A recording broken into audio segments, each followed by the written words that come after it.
자, 185페이지에 도요새에 관한 명상 해볼게요.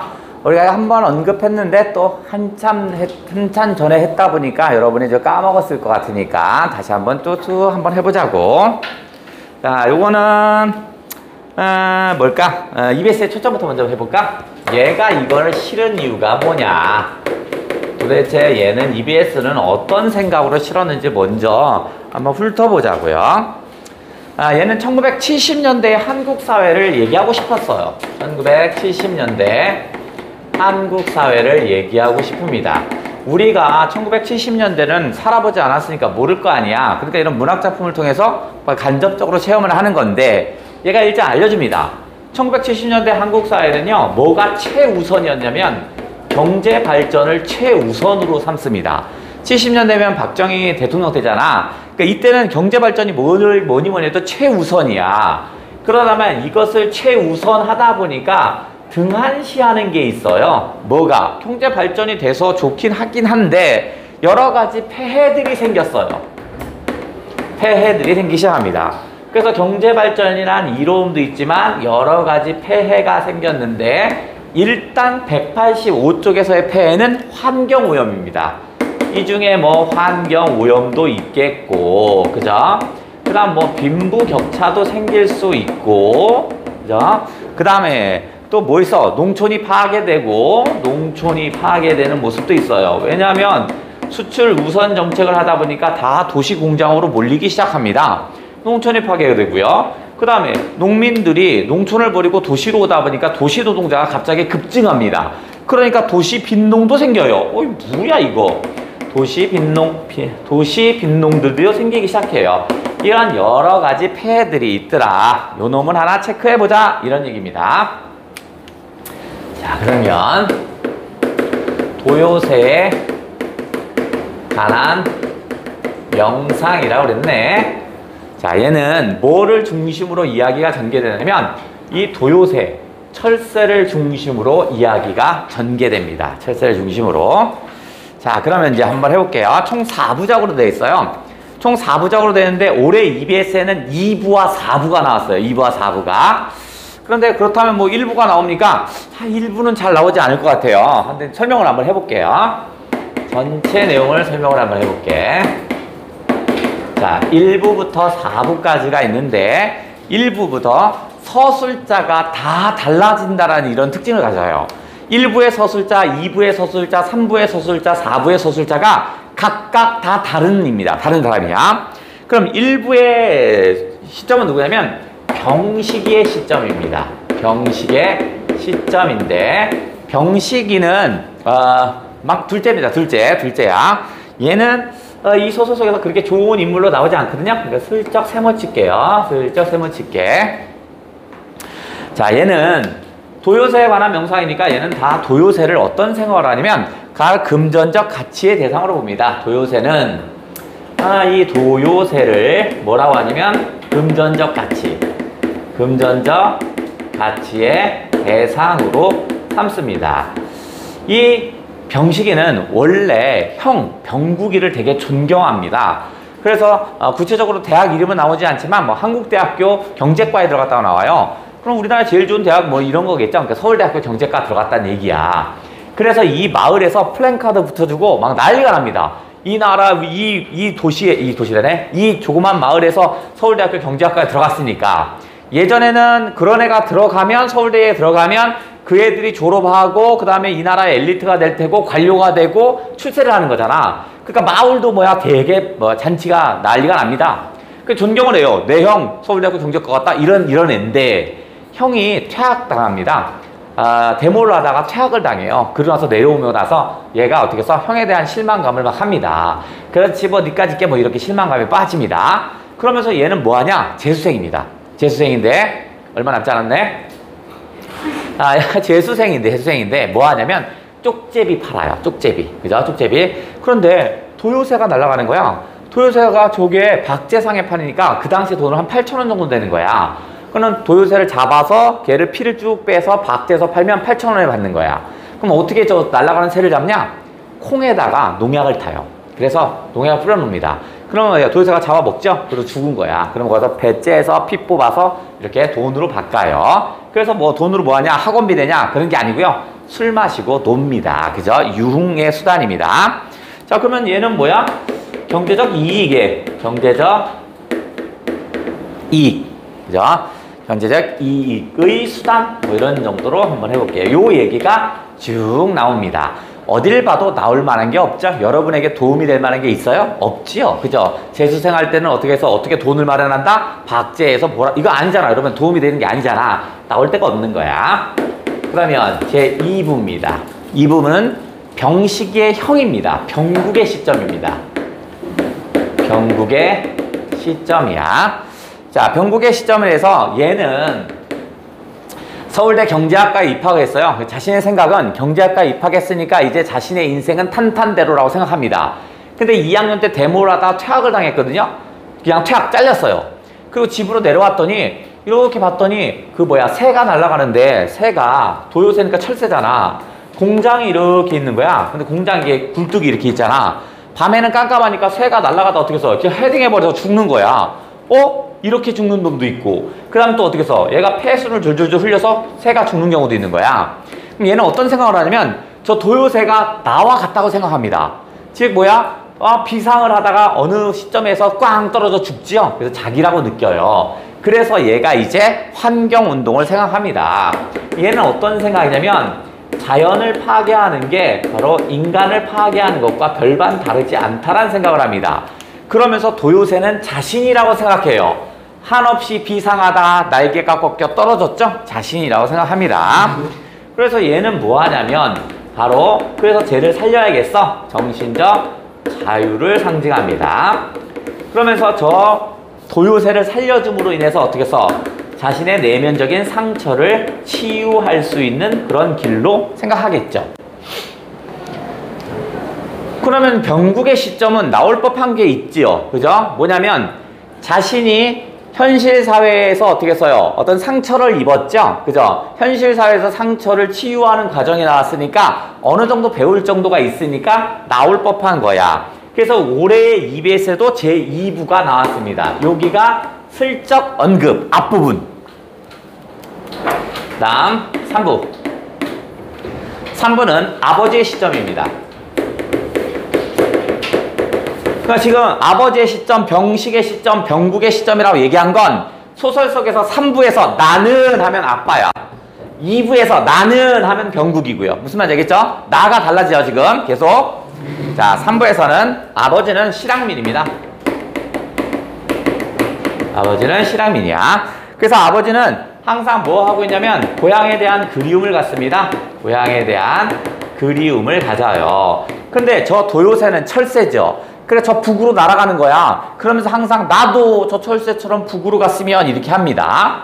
나의 아버지는 어떤 사람이냐면 북에서 항상 약혼녀가 있었어요. 근데 전쟁 때문에 헤어지게 됩니다. 그래서 이 아버지는 포로가 돼서 전향을 해서 국군이 돼서 싸우다가 다쳐요.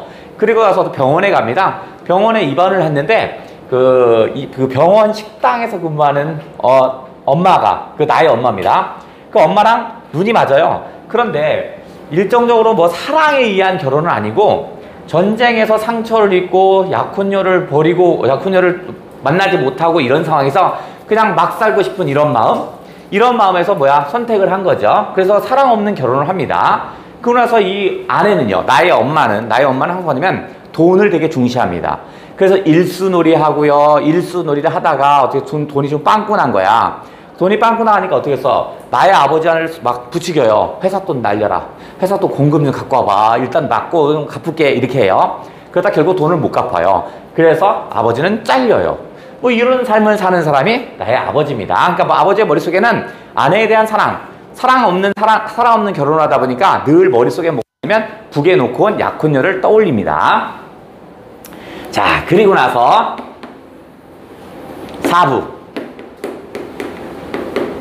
4부는 작가의 시선입니다. 작가의 시점인데 작가의 시점은 이 셋 중에 누구랑 거의 일치하고 있냐면 병국의 시점과 일치합니다. 병국이라고 보기는 어렵지만 병국의 시점과 비슷합니다. 병국의 시점과 비슷해요. 작가가 얘기를 하고는 있지만 사실상 병국의 시점입니다. 요게 제 4부입니다. 우리 EBS에 나왔습니다. 뒷부분에 나온 지점이 여기야.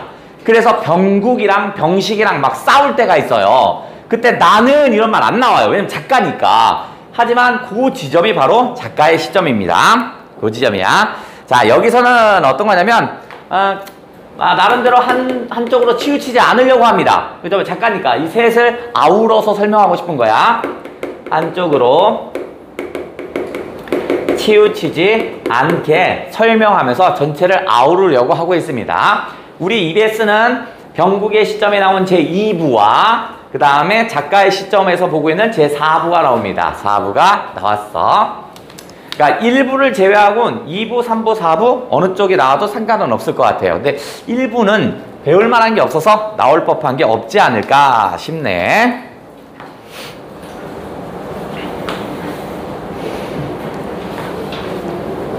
자, 이게 전체 얘기가 1번이라면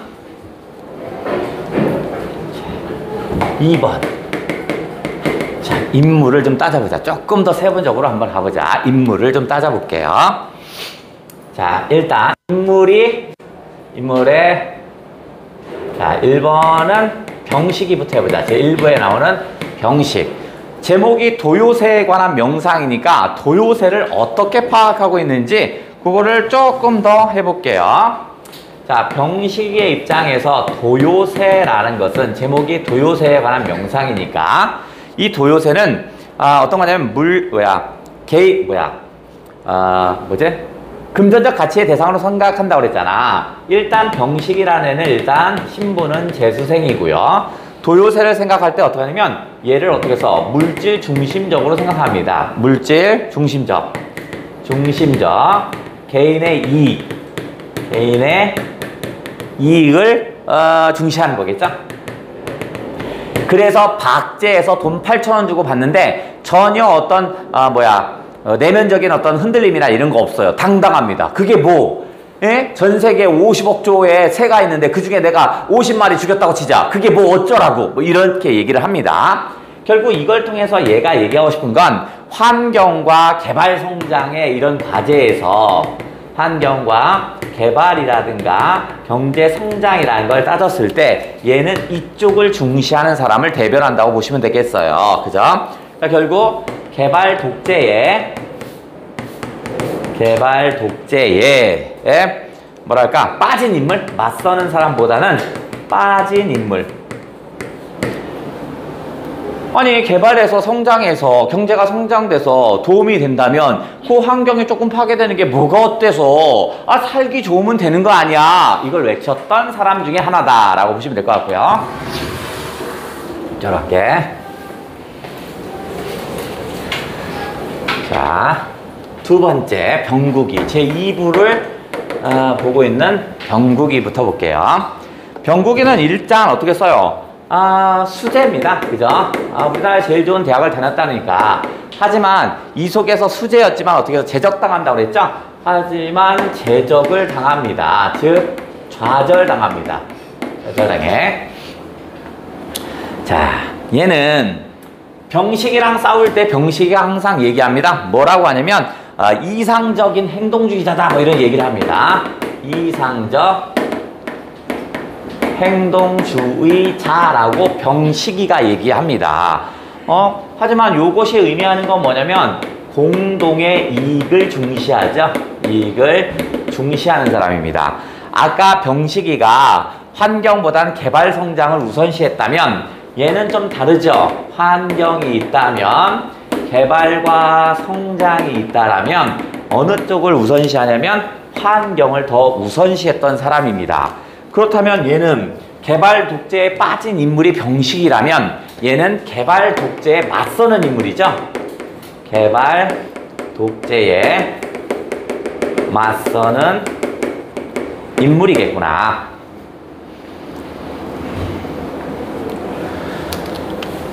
그러면 다시 도요새. 그럼 병국이는 아까 병식이가 물질적 이익이라면 얘는 뭐냐면 구속당하면 안 되고요. 그 다음에 어떻게 해서 저 도요새는 어떻게 해서 자유로워야 되죠? 자유로운 존재이어야 돼요.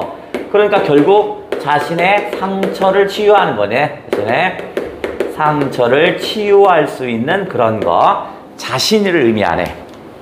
도요새가 자신이야.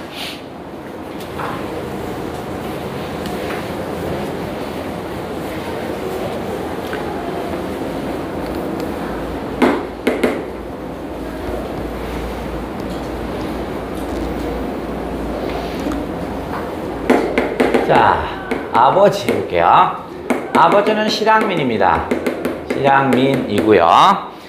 실향민이고, 그러니까 어떻게 써? 실향민인데 특이하게 약혼녀를 되게 그리워합니다. 약혼녀를 그리워해요. 그리워하는 이거고요. 그럼 당연히 뭐 고향에 대한 그리움이겠죠. 고향에 대한 그리움에 빠져 있는 그런 사람이 아빠라고 보시면 되겠고요. 그 다음에 아버지는 특이한 점은 전쟁 좀 다쳐요. 상위 군인이고요. 고향에 못 간다는 외로움 뭐 이런 걸 빠져요. 그래서 얘가 말을 더듬어요. 그 우리 EBS 책 보시면 막 이랍니다. 말을 더듬어요. 그러니까 이제 심리적인 병이겠죠. 그죠? 말을 더듬기 시작합니다. 그리고 나서 뭐냐면 아내 때문에 아까 사채를 개를 하다가 개를 날렸다고 그랬잖아. 부인이 그 돈을 메꿔주다가 자기가 메꾸려는 게 아니라 아내가 계속 꼬드겨요. 그거 하다가 실직합니다. 그죠? 다음에 실직을 했던 그런 사람이 있고요. 그러면 얘는 도요새는 바로 뭐라고 생각하는 거냐면 고향에 대한 향수죠. 고향에 대한 향수를 의미한다. 이렇게 보시면 될 것 같아요. 그래서 아버지는 그 약혼녀에 대한 사진을요, 명함 사진 같은 거를 가슴속에다 계속 품고 다닙니다. 근데 이 아버지가 병국이의 처지를 이해해줘요. 병국이가 제적되고 왔을 때 엄마는 난리칩니다. 분노감까지 표출합니다. 이 새끼가 서울을 대학에 넣었더니 이게 퇴학을 하고 분노감까지 표출하는데 아버지만이 어떻게 해서 조용히 불러요. 그래서 너도 내 나이가 됐으니까 이 나이가 됐으니까 아버지랑 술 한잔 할 수 있어야지 하면서 아바이 집에 들어갑니다. 아바이 집은 뭐냐면 술집인데 그냥 아주 조그만 술집인데 그분이 뭐 하느냐면 실향민이야. 그래서 실향민이 운영하는 술집에서 아버지가 항상 술을 드시거든요. 그래 거기 데려와서 서로 이해를 해줘요. 그러니까 얘도 현실 사회에 상처를 받은 사람, 얘도 어떻게 써요? 현실 사회에 상처를 입었죠. 전쟁에 의한 상처잖아. 그러니까 요렇게는 서로 어떻게 써? 서로 간에 교감을 합니다. 교감을 해요. 그 다음 자 4부는 작가라고 했죠. 그죠? 시험에 나오는 건 대충 한쪽으로 치우치지 않는 제4부인 이 작가가 나오는 이 4부가 가장 중요합니다. 우리 입에서도 좀 실려있고 그런 요놈을 조금 더 자세히 한번 해볼게요. 자 얘는 자 공간이 크게 두 개가 나옵니다. 술집에서 어디로 갈 거냐면 버스를 타고 가는 걸로 나옵니다. 이 공간이 두 개가 나와요. 제4부가 나오면 제일 확률이 높으니까 이놈을 조금 더 자세히 해볼게요. 자 일단 술집에서 큰 사건은 뭐냐면 4부는 작가의 시점이다 보니까 어떻게 써요? 나는 작가잖아. 작가가 나라는 말이 없어 여기는. 그래서 누구랑 싸울 거냐면 병식이와 그 다음에 병국이가 싸울 겁니다. 병국이가 아빠한테 일러요. 저놈의 새끼가 바로 도요새를 잡는 것 같다 라고 일러요. 그러면서 너 왜 그딴 짓 했냐고 해서 서로 막 싸우기 시작합니다. 그러면 병식의 입장에선 아니 그거 먹는 거에서 환경 파괴되는 거 내가 50마리 정도 새 잡았다고 쳐. 그게 뭐가 문제인데 이거? 그러니까 뭐야 개발 독재에 빠진 인물이다 보니까 개발하다 보면 그 정도의 폐해는 있을 수 있는 거 아니야. 이거를 빗댄 말이고요. 병국이는 무슨 개소리냐 그건 뭐야 다시는 회복될 수 없어 했더니 병식이가 너는 이상적인 행동주의자야 뭐 이렇게 서로 싸우는 거야. 그러니까 얘네 둘은 뭐 때문에 써요? 가치관의 차이군요. 가치관의 차이죠. 즉 현실 사회에서 경제 개발을 먼저 할 거냐 아니 환경을 중시할 거냐 이거는 가치관의 차이잖아. 그것을 잘 빗대서 설명한 거야. 그러고 나서 병국이는 병식의 멱살을 잡고 막 후드러 팰 듯 하지만 동생이죠. 그러니까 어떻게 해서 어떻게 하지 못하고 그냥 버스에 올라탑니다. 자, 버스에 올라타면서 이제 상상을 하기 시작합니다. 버스에 올라타면서 뭐 하냐면 이제 상상을 합니다. 내가 뭘 보냐면 낙오되는 도요새를 봅니다. 새가 비상을 해야 되는데 새가 뚝 떨어지는 거야. 그럼 낙오되는 도요새를 통해서 나는 뭘 상상할까? 자신을 상상합니다. 그죠? 자신. 자, 그런데 어느 순간에 다시 봤더니 그 낙오된 도요새가 다시 어떻게 해서 하늘로 쫙 비상을 합니다. 높이 올라갑니다. 비상하는 도요새를 상상합니다. 비상하는 도요새를 상징합니다. 그러면 요거는 긍정이겠죠. 그죠? 결국 이건 뭐야? 극복하고자 하는 의지겠죠? 그죠? 극복 의지가 보이는 거겠지. 또는 뭐냐면 변화를, 지금과 다른 어떤 변화를 바라는 거죠. 현재 위치에서 변화를 바라는 그런 긍정적인 메시지다라고 보시면 되겠구나. 그러면 공간의 차이는 뭐야? 이건 자신을 되돌아보는 거죠. 그러니까 여기는 이 공간이라고 하는 버스를 탄 이 공간은 자신을 되돌아보는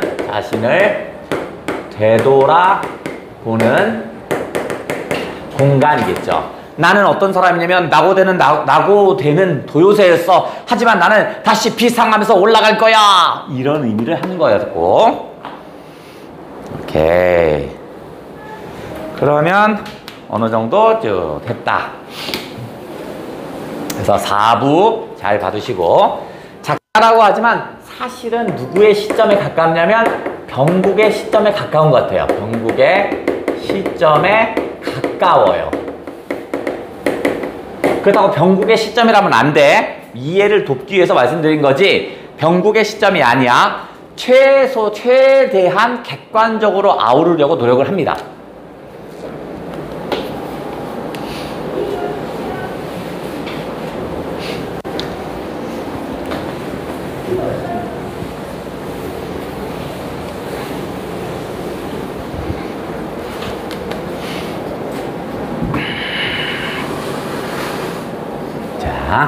자, 그러면 여기서 유사한 걸 한번 땅 찍어볼게요. 유사한 게 마침 EBS에 하나 더 실린 게 있으니까 그거랑 같이 맞물어 볼게요. 맞물어 볼게요. 자, 주인공을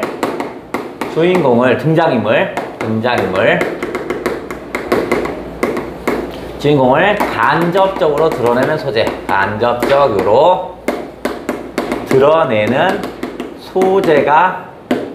소재로 이용된 거. 즉 도요새가 바로 뭐겠어요? 병국이었잖아. 이건 뭐냐면 도요새가 누구였냐면 얘가 병국이죠. 말하자면 병국이잖아. 이런 작품이 실려 있더라고요. 그럼 올해 EBS에 있으니까 그놈을 찾아야겠다.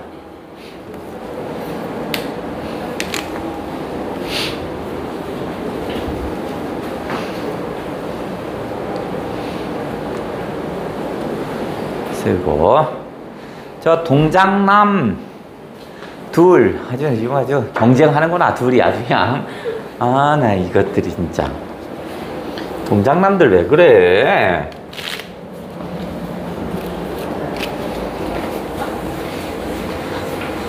자, 여러분 맞춰봐. 자, 요놈은 그러니까 주인공을 상징하는 소재가 있다는 얘기야. 상징하는 소재가. 자, 얘는 이렇게 길을 가는 그런 구조로 되어 있어요. 그죠? 자, 이곳은 뭐로 참 유명하냐면 메밀꽃, 하얀색 메밀꽃으로 무척 유명합니다. 그죠? 그 다음에 여기에 뭐가 있냐면 달이 이렇게 쫙 떠서 흰색 달이 딱 뜬 겁니다. 이거 달이야. 그래서 나는 어떻게 해서 무더워 더워서 어떻게 해서 샤워를 좀 해야겠는데 어떻게 했어요? 너무 메밀꽃이 흰색이고 달빛이 너무 환한 거야. 그래서 너 어제 그냥 밖에서 목욕하기엔 좀 창피하네? 그래서 어떻게 해서 물레방앗간으로 들어갔죠? 그래, 물레방앗간 갔더니 누가 있어? 그 여자, 그죠? 그 성서방네 처녀가 있었죠? 그죠? 근데 나는 어떻게 생겼어? 엄청 못생겼습니다. 곰보에 엄청 못생겼어요. 딱 보자마자 씨발 이런 정도야. 그런데 물레방앗간이 깜깜하니까 여자애가 막 울고 있으니까 이 얘가 어떻게 가서 허생원이 가서 어떻게 토닥토닥 해줬죠. 그리고 나서 어떻게 해서 하룻밤을 보내죠. 얜 그게 머릿속에 각인이 됩니다. 그래서 얘가 뭐라 하냐면 무섭고도 기막힌 밤이라고 얘기합니다. 그죠? 무섭고도 기막힌 밤이라는 건 뭐 기막힌 밤은 여러분 아실 테고, 그죠? 무서운 건 뭐냐면 혹시나 낮에 내 얼굴을 보면 아! 어제 얘야? 우와! 우웩우웩 할지 모르니까 그런 의미도 있을 수 있고, 또는 자기가 어떻게 해서 누군가와 결혼한다는 처지가 되지 않는데 결혼한다는 건 좀 어떻게 무섭지 않을까? 뭐 이런 건가 봐. 근데 이게 머릿속에 각인이 돼 있어요. 여기가 어디냐면 바로 동평이었죠. 그런데 여기에서 뭐예요?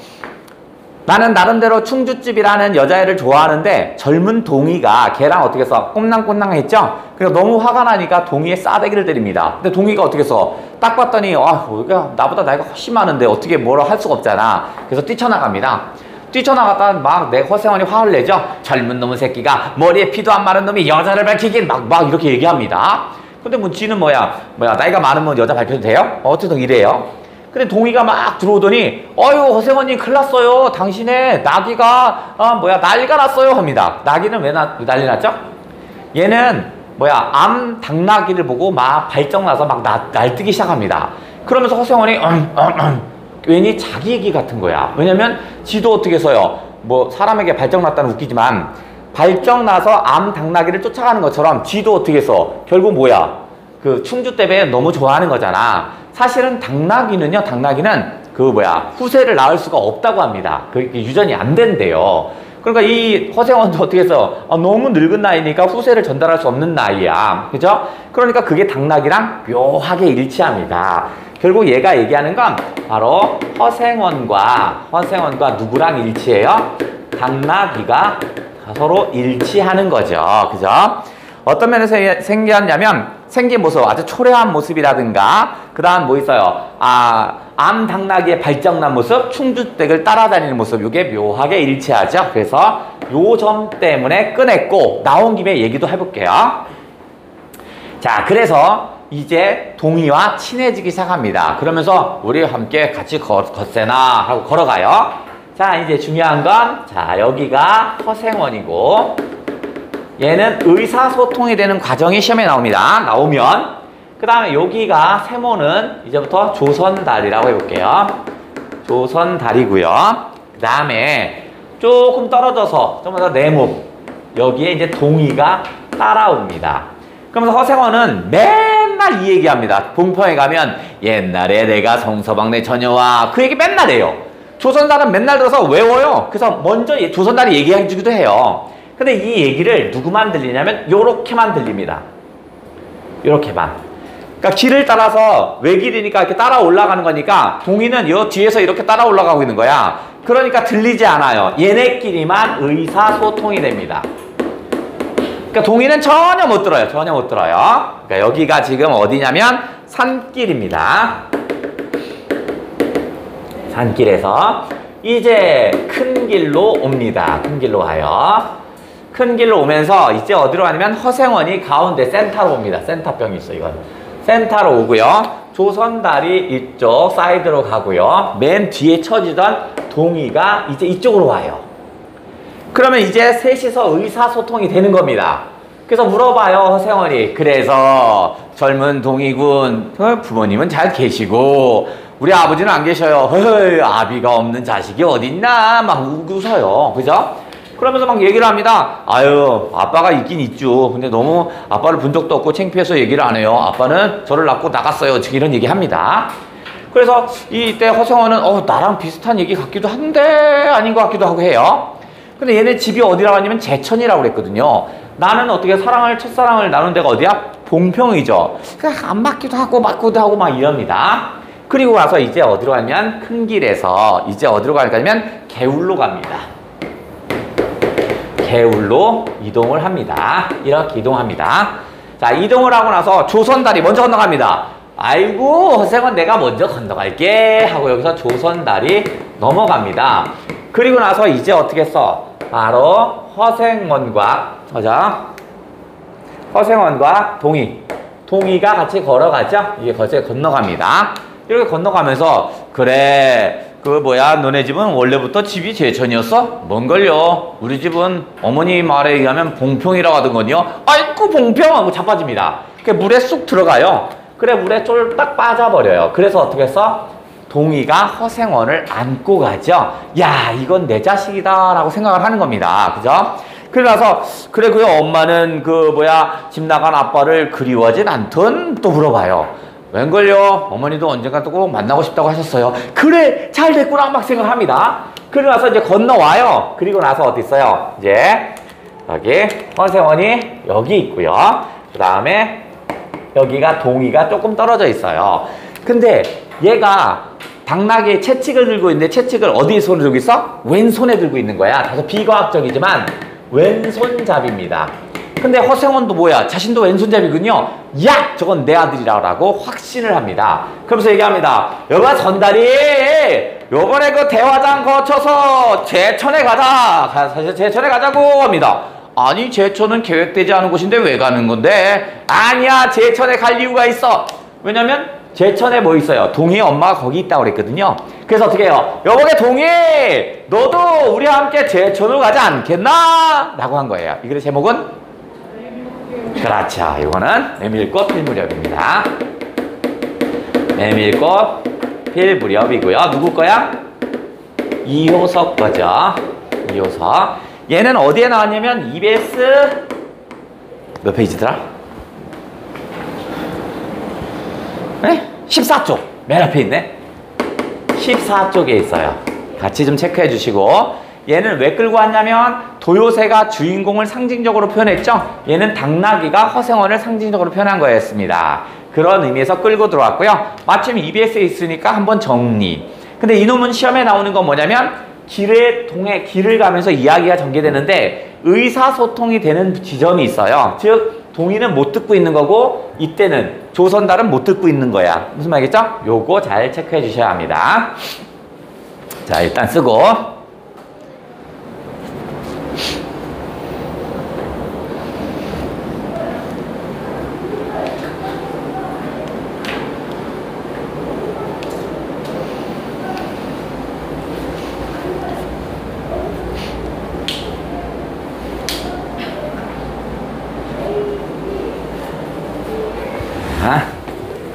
다시 이제 185로 와서 얘가 뭐라고 했냐면 아까 EBS 초점이 1970년대 한국 사회를 설명하고 있었는데 여기에서 경제 개발을 우선시하다 보니까 그에 따른 폐해가 생겼다며 그죠? 폐해가 생겼다며 그러면 이제 요거 중에서 폐해가 생긴 것 중에서 바로 환경 오염을 했으니까 그러면 또 뭐가 있을까 찾아야겠지? 자, 일단 우리 EBS에 나온 것도 하나 또 있더라고요. 그죠? 자, 뭐 있냐면 아까 1번이 환경 오염이라면 자, 두 번째입니다. 두 번째는 도시빈민. 도시빈민에 해당되는 게 있어요. 그죠? 요 놈은 우리가 알 거야. 배웠어요. 거시기가 쓴 거시기인데 우리 EBS에 나왔습니다. 자, 이 소설 속에서 생각하는 주인공의 이상이 있습니다. 주인공이 생각하는 이상은 뭐냐면 나는 안동권 씨야. 안동권 씨의 자부심을 가졌습니다. 그죠? 당시에 안동권 씨라면 조선시대에는 안동권 씨, 안동에서 유학자들이 유독 많았습니다. 유독 많았어요. 그래서 그런 자부심. 그 다음 뭐야? 대학 나온 자부심. 대학 나온 자부심을 가져요. 그래서 실제로 얘는 어떻게 했어? 출판사에 취직해서 나름대로 잘 살아갑니다. 있는 돈 없는 돈 다 모아서 어떻게 했어요? 모아서 경기도 광주에 땅을 사죠. 그때부터 문제가 생겼어요. 그래서 그때부터 현실은 안동권 씨의 자부심과 4년제 대학을 나왔다는 자부심을 가지고 있지만 현실 속에서는 뭐야? 전과자입니다. 나는 원래부터 이 시위에 가담하고 싶었지 않았어요. 나와 그 다음에 그 원주민과는 다르다고 생각합니다. 나는 4년제 나온 사람이고 저 사람은 판잣집 사람인데 나랑 어떻게 똑같아 이렇게 생각을 했는데 비가 막 오는 날 데모를 하는 거야. 그걸 위에서 이렇게 관찰합니다. 관찰하고 있는데 어떻게 써? 3륜차가 지나갑니다. 오토바이 뒤에 바퀴 2개 있는 거 노란 참외를 다 싣고 가는 거야. 데모를 하고 있으니까 노란 3륜차가 가다가 윙 틀었어요. 근데 어떻게 해요? 참외가 다 쏟아집니다. 그때 데모하는 사람들이 그 비 쏟아지는 참외 흙탕물 묻은 걸 막 잡더니 막 서로 막 먹어요. 그 모습을 보면서 그게 바로 자신이라고 느껴집니다. 그 원주민들에게는 자신의 전부입니다. 나도 이 부동산을 산 것이 나의 전부였어요. 그래서 그때부터 시위에 가담합니다. 시위에 가담하다 보니까 주동자로 지목이 돼서 전과자가 된 겁니다. 그 다음에 전과자가 되니까 어떻게 써요? 회사에서 일할 수 없죠. 그래서 늘 막노동을 합니다. 하지만 나는 막노동을 하는 걸 부끄러워해요. 그래서 어떻게 써? 왜? 나는 4년제 나왔으니까 막노동 내가 할 게 아니야. 나는 4년제 대학 나왔는데 이렇게 생각을 해옵니다. 결국에는 돈이 없어서 어떻게 써? 아내 수술비가 없죠? 그래서 강도직까지 하게 되죠. 근데 이 강도직을 누구한테? 나한테 오죠? 그죠? 오 선생이 나한테 내 집에 오잖아. 그래서 내가 나름대로 어떻게 배려를 한답시고 거기로 가면 안 돼! 절로 나가세요! 이렇게 했다가 어떻게 해서 다시는 행방불명이 되죠? 행방불명이 되더라. 그래서 얘의 의미하는 건 구두인데 가만히 봤더니 9켤레 구두밖에 없잖아. 즉 이 구두라는 건 안동 권씨가 즉 권씨가 갖는 자존심입니다. 자존심. 그래서 얘는 항상 10켤레의 구두죠. 10켤레의 구두가 자존심이라면 결국 어떻게 해서 행방불명되면서 어떻게 했어요? 사라지죠? 그러면 얘는 자존심의 상처를 입은 겁니다. 그래서 몇 개야? 집에 가봤더니 9켤레의 구두였죠? 켤레의 구두였다. 이게 제목이 뭐였죠? 그렇죠. 이게 나왔네. 9켤레의 구두로 남은 사내라고 했죠. 그래서 얘는 윤흥길이었죠. 이게 어디에 나왔냐? 갈래복합 6번에 나왔군요. 자, 갈래복합 6강 258쪽으로 연결됩니다.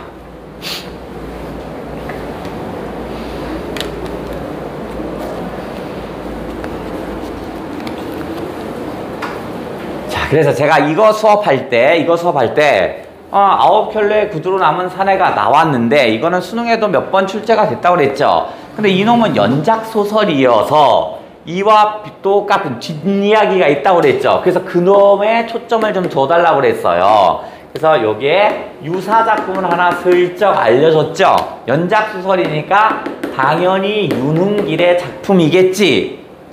9켤레의 구두로 남은 사내의 나가 누구냐면 오 선생이죠.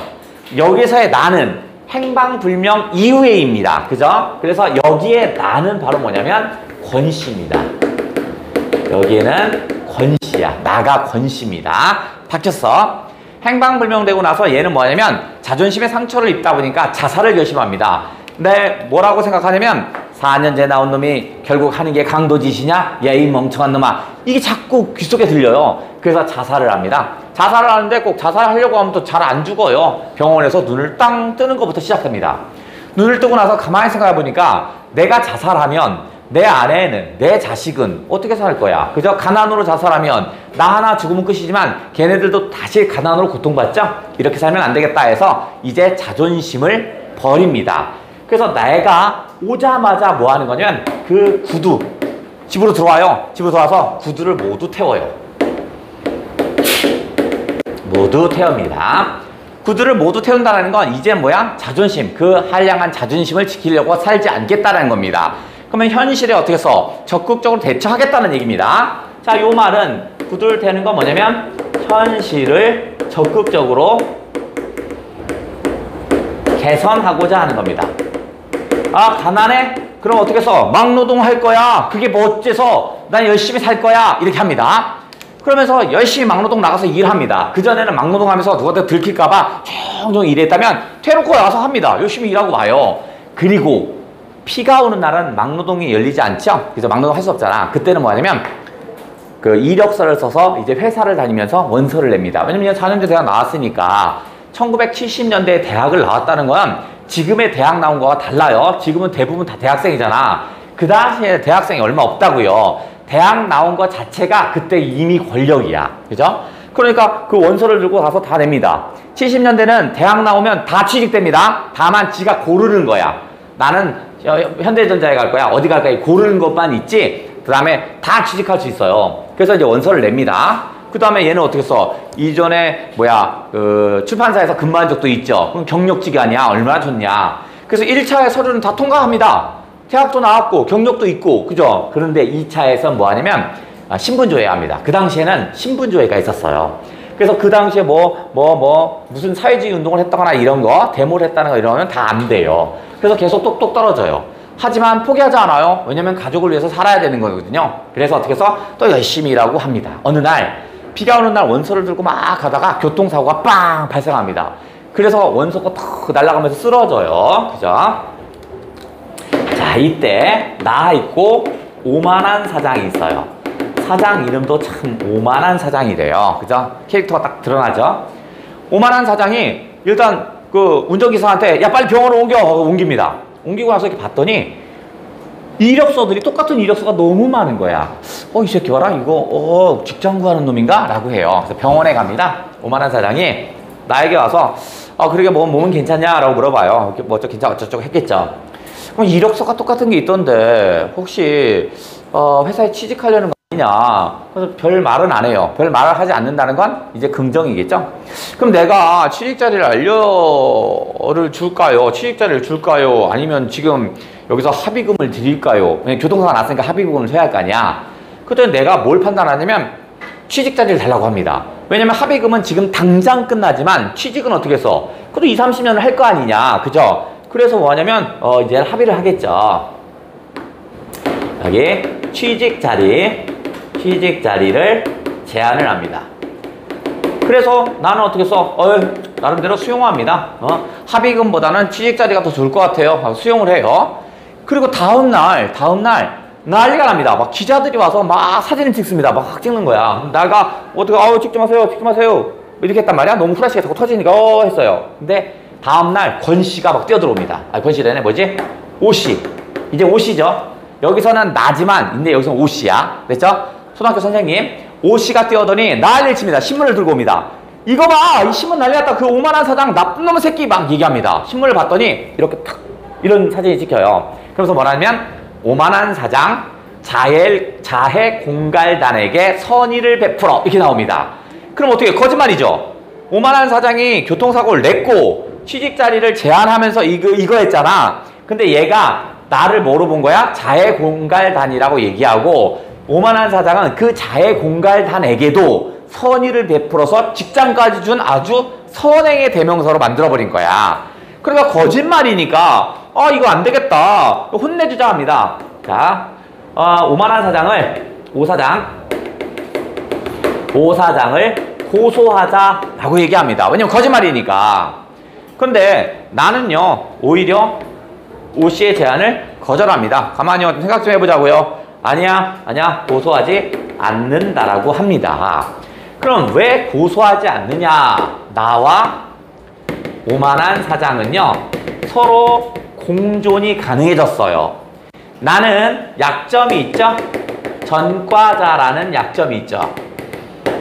약점을 가지고 있습니다. 그러니까 어디다 취직 원서를 내도 취직할 수가 없어요.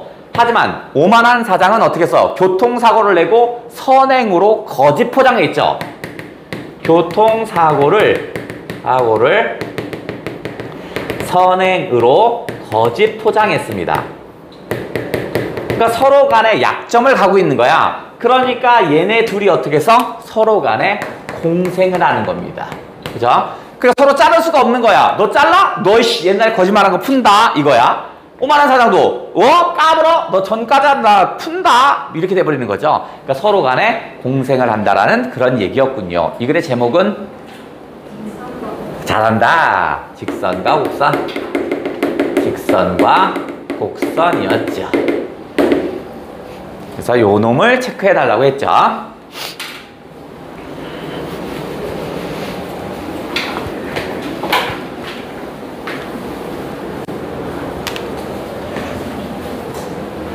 자, 얘는 도시 빈민까지 갔고,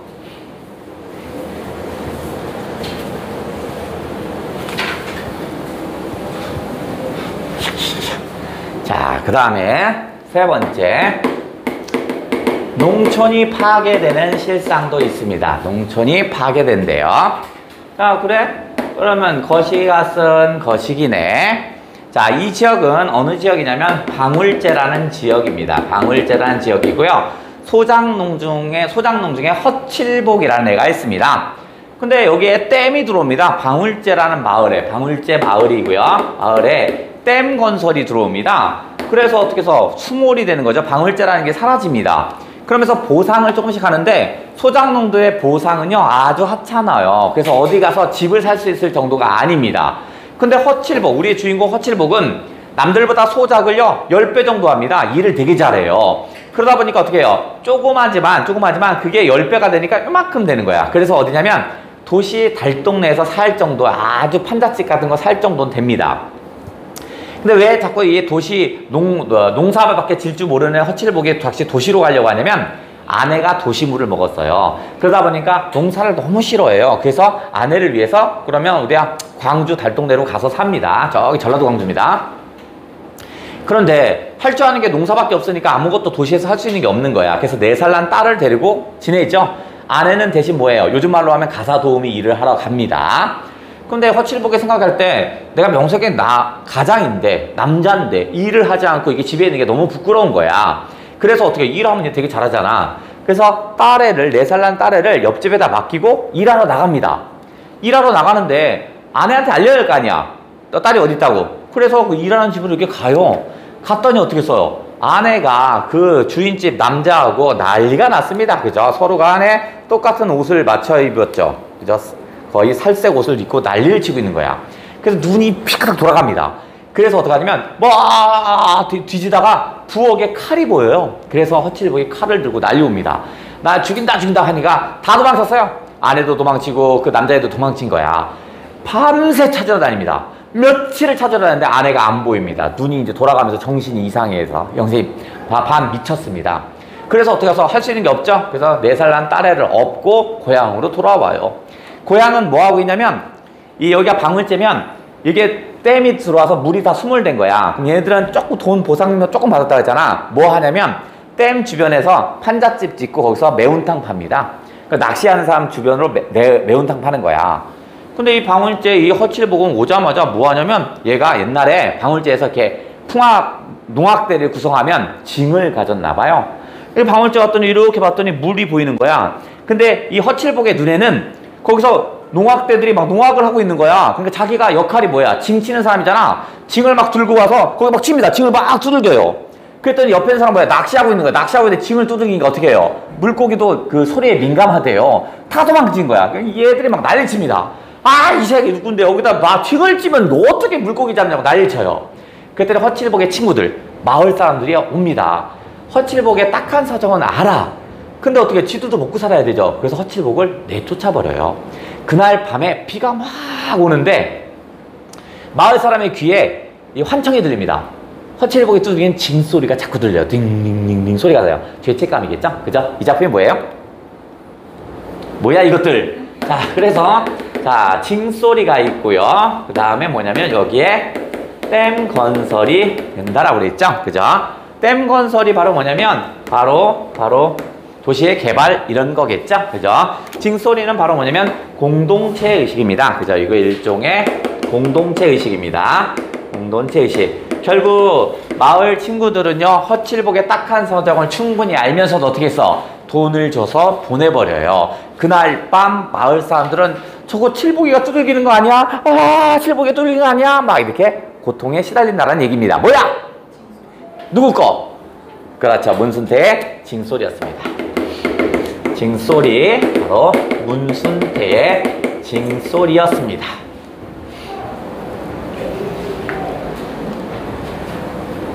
자, 네 번째.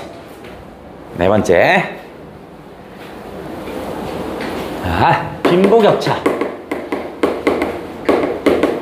빈부격차도 우리가 하나 해야 되죠. 자, 누구 거냐면 조세희 거에서 잘 나오죠. 조세희 거. 조세희 작품의 특징은 제목의 내용이 거의 다 들어있습니다. 자, 내가 뭐 얘기할 것 같아요? 그게 엄청 길게 뭐야? 그렇지. 난쟁이가 쏘아 올린 작은 공을 해볼게요. 난쟁이가 여러분 내가 뭐 할지 다 알잖아. 쏘아 올린 작은 공이랍니다. 자, 난쟁이가 의미하는 건 사회적인 약자를 의미합니다. 육체적인 결핍자죠. 이만큼 커야 되는데 이만큼 컸으니까 육체적 결핍자. 뜻하는 바는 사회적 결핍자입니다. 소외계층. 이것이 사회적 결핍자야. 즉 우리 사회의 소외계층입니다. 근데 이 난쟁이는요 소망이 있습니다. 소망이 뭐야? 아주 부자로 살고 이거 아니야. 그냥 판잣집에 살아도 좋으니까 가족이 함께 사는 것을 좋아합니다. 그죠? 쭉 여기 뭐야? 작은 공이라는 것은 뭐냐면 작은 희망입니다. 아주 작은 희망, 소망이야. 그러니까 얘가 원하는 건 가족이 살 수 있는 공간입니다. 그것이 판잣집에도 좋고요. 그냥 땅바닥에도 좋아요. 같이 살 수 있는 공간이 있었으면 좋겠어요.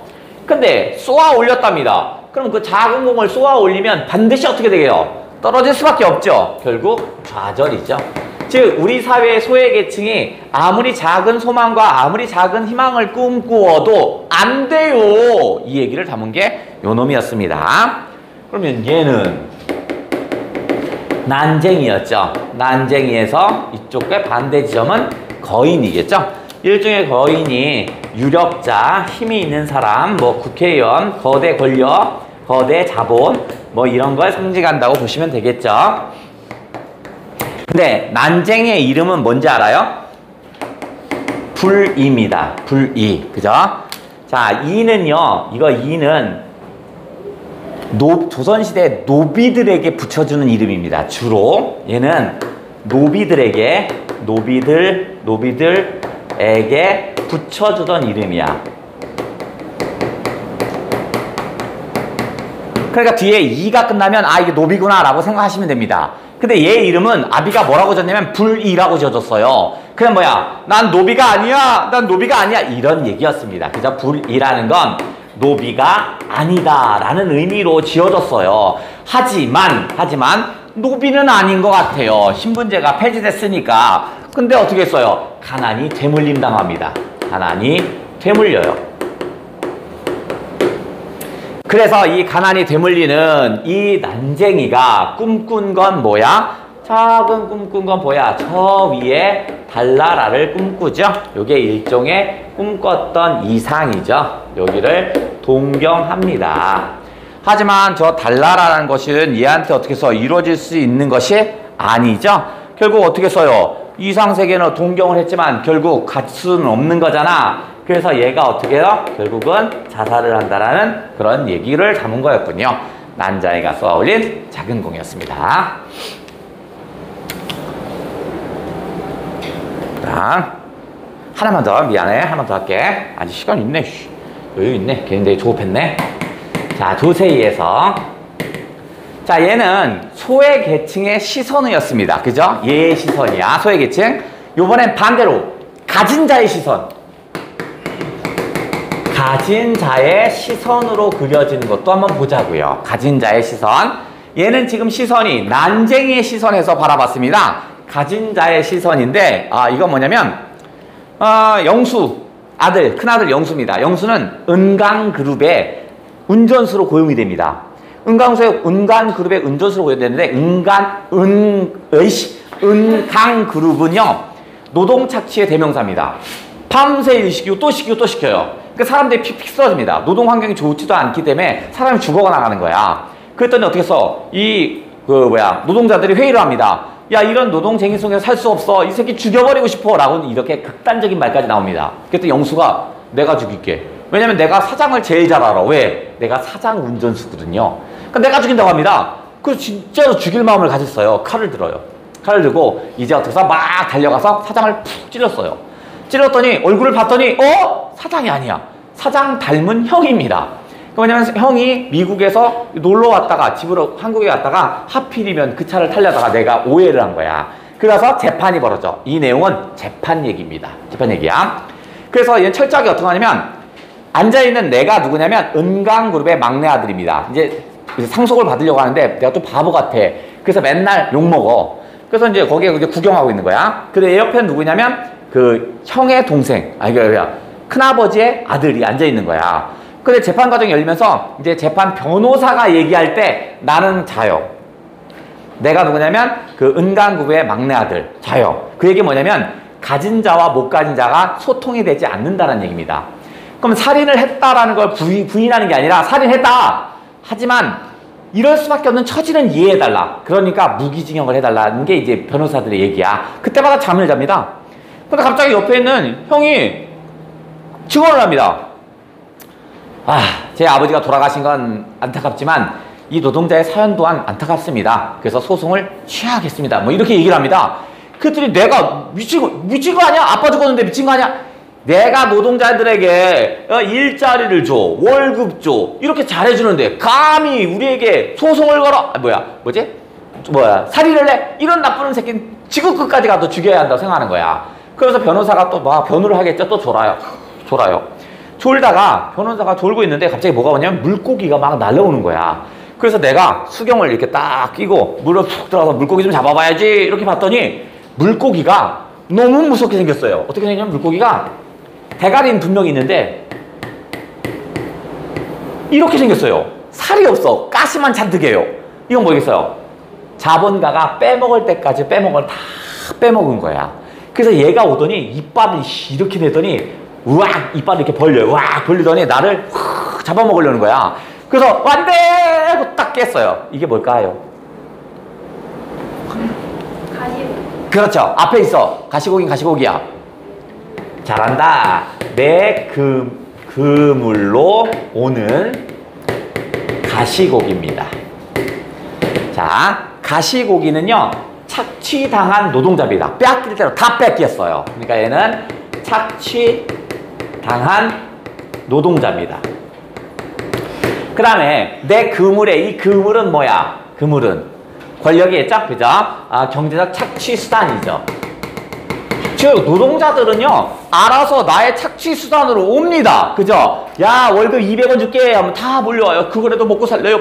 다 몰려온다고요. 거기서 그런 애들을 자본가들이 다 뺏어가는 겁니다. 요 나는 바로 뭐냐면 가진 자, 자본가죠. 결국 이 자본가와 노동자 사이에 갈등이 생길 건데 이 자본가, 노동자가 자본가를 공격한다는 거죠. 언젠가는 터진다. 그따구로 살지 말아라. 이런 얘기였습니다. 내 그물로 오는 가시고기였습니다.